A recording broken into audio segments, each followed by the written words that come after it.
It says, the Lord shall send upon thee cursing, vexation, and rebuke in all that thou settest thine hand unto for to do, until thou be destroyed, until thou perish quickly, because of the wickedness of thy doings, whereby thou hast forsaken me.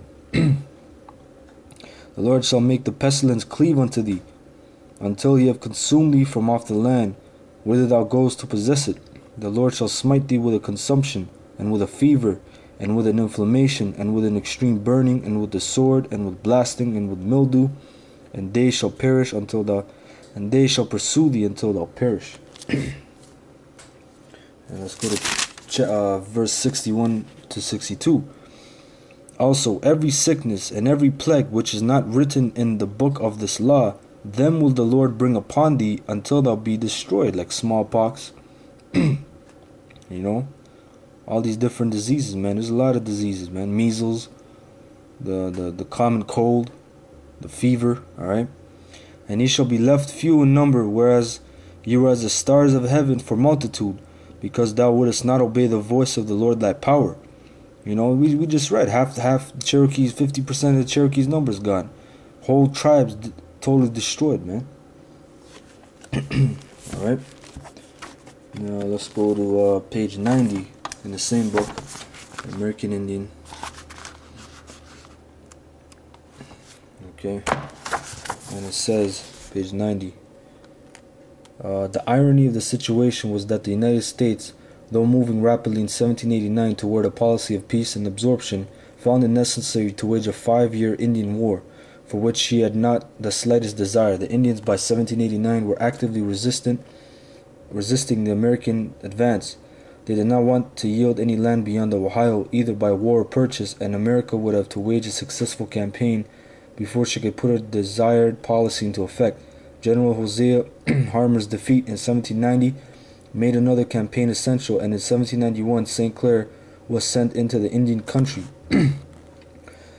Secretary of State Thomas Jefferson expressed the position clearly in April 1791 when he said before St. Clair's expedition that, I hope we shall drub the Indians well this summer and then change our plan from war to bribery. These bunch of fucking devils, man. All talking about Thomas Jefferson, one of the founding fathers, man. He's a fucking devil, man. He's a fucking piece of shit. Alright? That's what they did. They changed their plan from war to bribery. Bunch of damn cowards, man. Alright, and that was it on that. Alright, so now I'm going to show you information dealing with the North American Indians. How there's records found among them that they keep Hebrew customs and whatnot.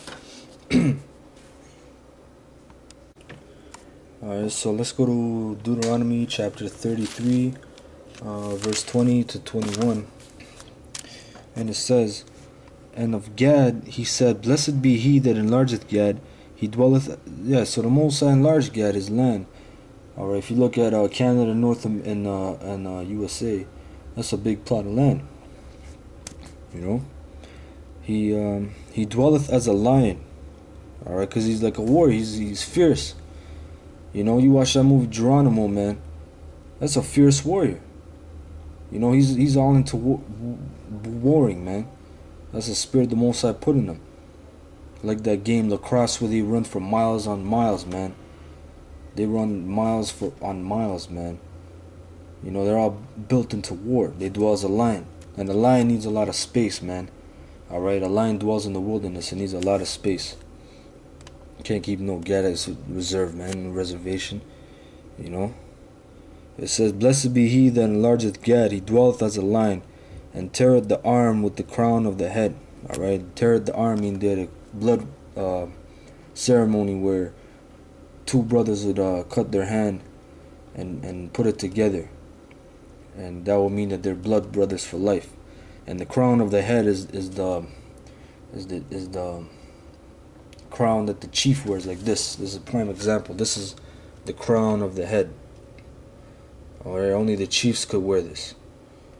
Alright, that's the crown of the head. That's a prime example. Alright,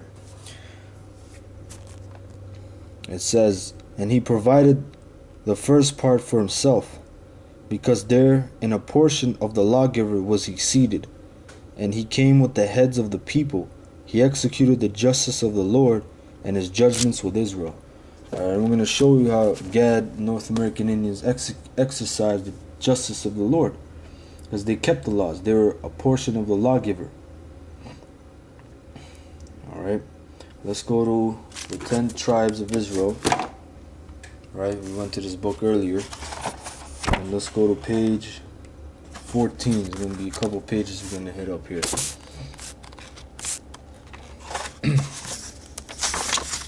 This is page 14. It says, in going down Lake Champlain in December 1832, I was detained by an accident which happened to the stream boat in Lake Ticonderoga.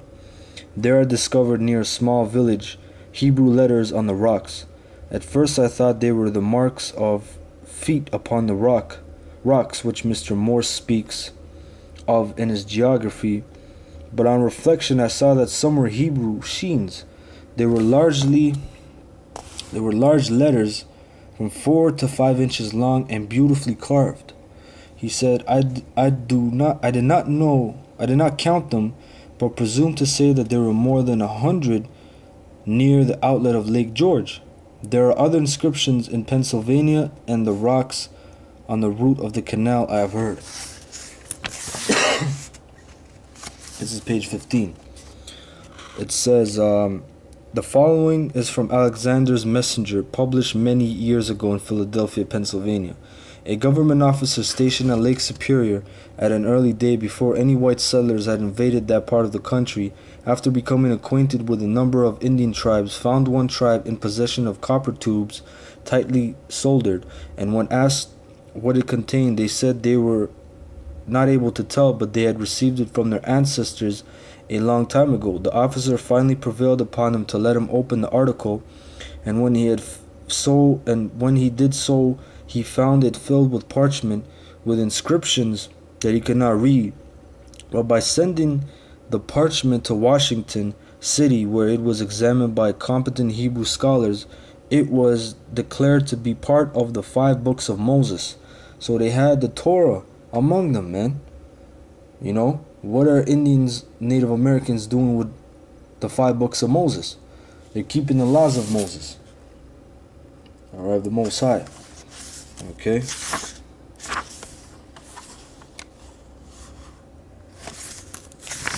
Alright, and let's go to page 81.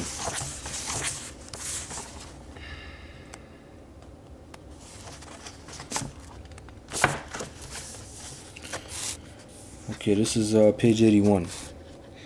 It says, the reverend gentleman mentioned in the introduction, who had taken so much pains in the year 1764 or 5 to travel far westward to find Indians who had never seen a white man, informed the writer of these memoirs that far to the northwest of the Ohio he attended a party of Indians to a treaty with Indians from the far west of the Mississippi.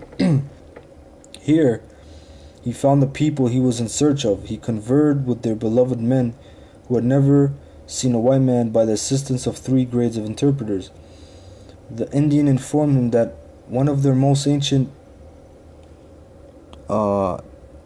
traditions was that a great while ago they had a common father who lived toward the rising of the sun, which is the east, alright, and governed the whole world, that all the white people's heads, alright, that all the white people's heads were under his feet, that he had 12 sons by whom he administered his government.